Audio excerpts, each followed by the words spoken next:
अस्सलामुअलैकुम वीवर्स। 8 मार्च 2014 एक ऐसा दिन जब एक मलाइशियन एयरलाइन का जहाज कुआलालंपुर इंटरनेशनल एयरपोर्ट से टेक ऑफ तो हुआ, लेकिन मंजिल बीजिंग तक ना पहुंच सका। इससे भी बढ़कर ये कि तब से लेकर आज तक किसी को भी मालूम नहीं हो सका कि ये जहाज गया कहाँ, और इसमें मौजूद मुसाफिर भी ऐसे गायब हो गए कि इनका नामो निशान तक नहीं मिल सका।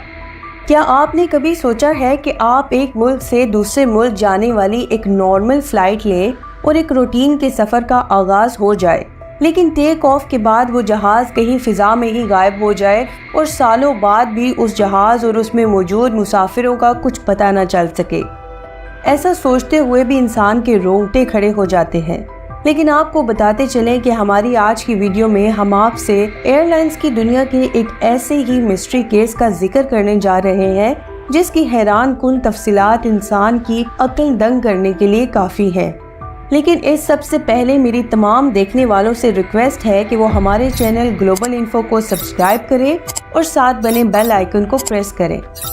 वीवर्स, ये वाकया है मलाइशियन फ़्लाइट MH370 का, जिसका जहाज़ मंजिल पर पहुंचने से पहले ही कहीं गायब हो गया, जिसको ढूंढने में मलाइशियन अथॉरिटी ने $1 मिलियन खर्च कर डाले।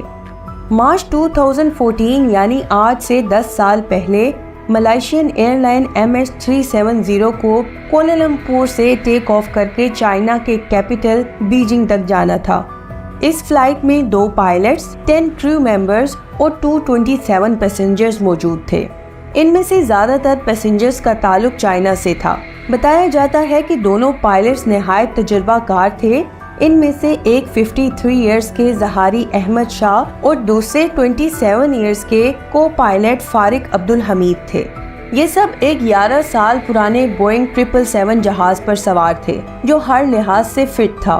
बुनियादी तौर पर ये फ्लाइट मलाइशिया और चाइना के दरमियान एक बिल्कुल नॉर्मल फ्लाइट थी, जो रोजाना 5 घंटे 34 मिनट की परवाज करके मलाइशिया से चाइना या चाइना से मलाइशिया की तरफ वापस जाती थी। लेकिन 8 मार्च 2014 का वो दिन उस फ्लाइट के लिए किसी भी तरह नॉर्मल नहीं था। फ्लाइट के टेक ऑफ करने से पहले एक रूटीन प्रैक्टिस के तौर पर जहाज में ज़रूरत से ज़्यादा फ्यूल डाला गया, जिससे वो 7 घंटे और 41 मिनट से ज़्यादा फ्लाई कर सकता था, ताकि अगर जहाज को ख़राब मौसम या किसी इमरजेंसी में किसी और डायरेक्शन में मूव करना पड़े तो इसके पास एक्स्ट्रा फ्यूल हो। कहानी उसी लम्हे शुरू हो जाती है जब रात के 12:42 पर फ्लाइट MH370 ने नॉर्मली कुआलालंपुर से टेक ऑफ किया।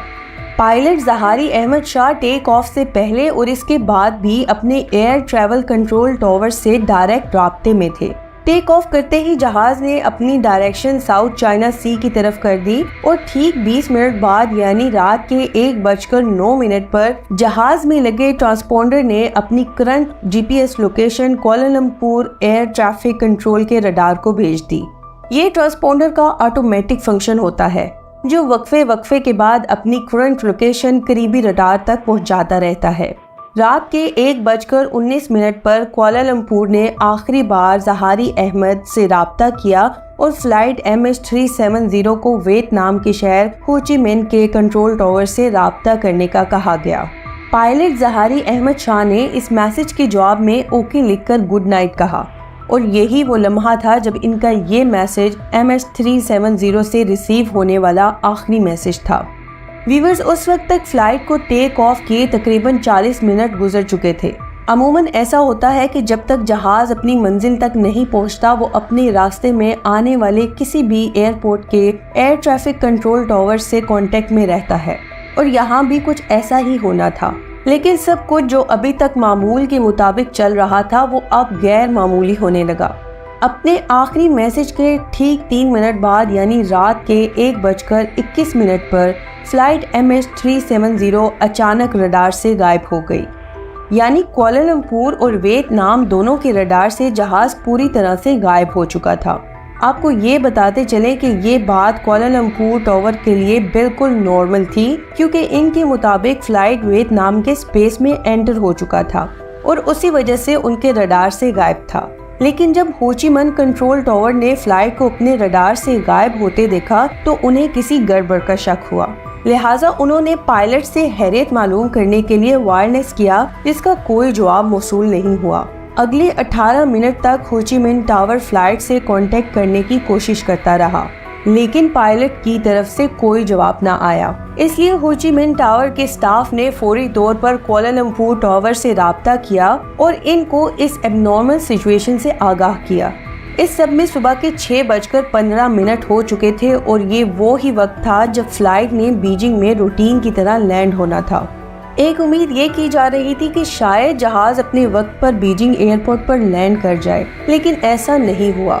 बिल आखिर अगले आधे घंटे में ही ऑफिशियली एक सर्च ऑपरेशन स्टार्ट किया गया, जिसमें तकरीबन 7 मुल्कों की 34 शिप्स और 18 एयरक्राफ्ट्स ने फ्लाइट MH370 को गल्फ ऑफ थाईलैंड और साउथ चाइना सी के बॉर्डर पर ढूंढना शुरू कर दिया। बदकिस्मती से जहाज और इसमें मौजूद मुसाफिरों का नामो निशान तक नहीं मिला। उस वक्त तक हर तरफ इस हादसे की खबर फैल चुकी थी और दुनिया भर के न्यूज चैनल्स, वेबसाइट्स और सोशल मीडिया प्लेटफॉर्म्स इस खबर पर तबसरों और तज्जियों में मसरूफ हो गए। ऑपरेशन टीम के तर्जुमान का कहना था कि फ्लाइट सिविलियन रडार से गायब होकर मलेशियन मिलिट्री रडार पर अगले 1 घंटे तक दिखाई दी और इनके रिकॉर्ड में सिविलियन रडार से गायब हो जाने के बाद जहाज चंद मिनटों के लिए राइट साइड पर गया और फिर यू टर्न लेकर वापस मलेशिया की तरफ रुख कर लिया। करीबन आधे घंटे के बाद जहाज ने मलेशिया के शहर पिनांग को क्रॉस किया और फिर मलाक्का स्ट्रेट की तरफ मुड़ गया। मिलिट्री रडार की रेंज जहां तक जा सकती थी वहां तक उस जहाज को डिटेक्ट किया गया और लास्ट लोकेशन रात के तकरीबन 2:30 बजे इंडियन ओशन मार्क की गई। इसके बाद MH370 ना ही मिलिट्री रडार पर शो हुआ और ना ही किसी सिविलियन रडार पर। रेस्क्यू टीम के हर एक मेंबर से लेकर उस जहाज से जुड़ा हर शख्स इस मिस्ट्री को सुलझाना चाहता था कि जहाज आखिर गया कहां। सबसे बड़ा सवाल यही था कि जहाज ने यू टर्न क्यों लिया था और वो इंडियन ओशन की तरफ क्यों दिखाई दिया था। चुनांचे जो रेस्क्यू टीम पहले गल्फ ऑफ थाईलैंड और साउथ चाइना सी में इस जहाज को ढूंढ रही थी, वो अब इंडियन ओशन के उस हिस्से में ढूंढना शुरू हो गई। इसी दौरान रिसर्च डिपार्टमेंट को एक और इत्तला मिल गई, जिसने हालात का रुख एक मर्तबा फिर से पूरी तरह बदल दिया। जहाज मिलिट्री रडार से तो 2:22 पर गायब हुआ, लेकिन एक सैटेलाइट ऐसी थी जिससे वो लगातार राब्ते में था। आपको बताते चलें कि ये प्रैक्टिस भी बोइंग प्लेन्स के लिए एक नॉर्मल बात होती है कि जब उनका अपना कम्युनिकेशन सिस्टम किसी वजह से खराब हो जाता है तो वो सैटेलाइट से राब्ता करने की कोशिश करता है। उस जहाज ने ऑटोमेटिकली ठीक हर 1 घंटे के बाद 35,000 किलोमीटर इन सैटेलाइट से राब्ता करने की कोशिश की। उस सैटेलाइट पर सेव डाटा की मदद से एक्सपर्ट ने एक कम्प्लेक्स कैलकुलेशन को परफॉर्म करते हुए MH370 के अगले मूव का भी पता चला लिया, जिसके मुताबिक मिलिट्री रडार से गायब हो जाने के बाद मलेशियन एयरक्राफ्ट ने दोबारा एक टर्न लिया और अगले 5 घंटों तक उसी डायरेक्शन में इंडियन ओशन पर फ्लाई करता रहा और सुबह के करीब उसने एक आखिरी मर्तबा सैटेलाइट से राब्ता करने की कोशिश की। उसके बाद जहाज ने किसी और सैटेलाइट से कोई राब्ता नहीं किया। इन्वेस्टिगेशन के दौरान अंदाजा लगाया गया कि कुआलालंपुर से टेक ऑफ करने के बाद इंडियन ओशन के उस हिस्से में पहुंचने तक जहाज को पूरे 8 घंटे लगे थे और जहाज में टोटल फ्यूल भी उतना ही था। तो इस बात के ज़्यादा चांसेस हैं कि ये फ्लाइट उसी लोकेशन पर फ्यूल खत्म होने पर वहीं गिरकर क्रैश हो गई। इंडियन ओशन का ये हाईलाइट कर्व हिस्सा पूरे इंडिया से बहुत बड़ा है, लिहाजा इन मालूमात की रोशनी में यहाँ पर एक डीप सी सर्च ऑपरेशन शुरू कर दिया गया। MH370 अगर समंदर में डूब भी चुका था तब भी इसके बाकियात को ढूंढना बहुत ज़रूरी था, क्योंकि जब तक जहाज और इसका ब्लैक बॉक्स नहीं मिलेगा तब तक ये पता नहीं चल सकेगा कि क्रैश से पहले जहाज के अंदर क्या कुछ हो रहा था। व्यूअर्स, ये सर्च ऑपरेशन कई महीनों नहीं बल्कि कई सालों तक चलता रहा, लेकिन कोई सुराग नहीं मिल पाया। 3 सालों के बाद डीप सी ऑपरेशन को बिल आखिर खत्म कर दिया गया, क्योंकि इस ऑपरेशन में $160 मिलियन की एक खतीर रकम खर्च हो चुकी थी और जहाज भी नहीं मिला था। अलबत्ता 2015 में इस जहाज का राइट फ्लैपरन तैरता हुआ आइलैंड ऑफ यूनियन के साहिल पर जा पहुंचा। ये जहाज का वो हिस्सा होता है जो लैंडिंग के वक्त काम आता है। मिलने वाले उस फ्लैपरन पर तहकीक के बाद इंकशाफ हुआ कि जिस वक्त MH370 पानी में क्रैश हुआ उस वक्त ये फ्लैपरन एक्सटेंडेड नहीं था, जिसका वाज़े मतलब था कि जहाज़ समंदर में डूब चुका था। अगले कई सालों में जहाज़ के और भी बहुत से पार्ट्स अफ्रीका के साहिल से मिले ज़रूर, लेकिन आज तक जहाज़ का मुकम्मल ढांचा या इसके किसी भी पैसेंजर का कोई सुराग नहीं मिल सका। कुछ एक्सपर्ट नोयत के इन्वेस्टिगेटर्स का ख्याल था कि ये जहाज़ हाईजैक हो चुका था, जबकि कुछ का मानना है कि इलेक्ट्रिकल फेलियर की वजह से जहाज़ का बाहर की दुनिया से कांटेक्ट अचानक ख़त्म हो गया, जिसके बाद ऑक्सीजन की कमी की वजह से जहाज़ के अंदर तमाम लोग बेहोश हो गए। अलबत्ता हकीकत असल में क्या है ये तो जहाज़ के ब्लैक बॉक्स में मौजूद रिकॉर्डिंग से ही पता चल सकता है, जो कि जहाज़ के साथ ही इंडियन ओशन में कहीं गायब है। ये थी हमारी आज की वीडियो, जो हम उम्मीद करते हैं कि आपको ज़रूर पसंद आएगी।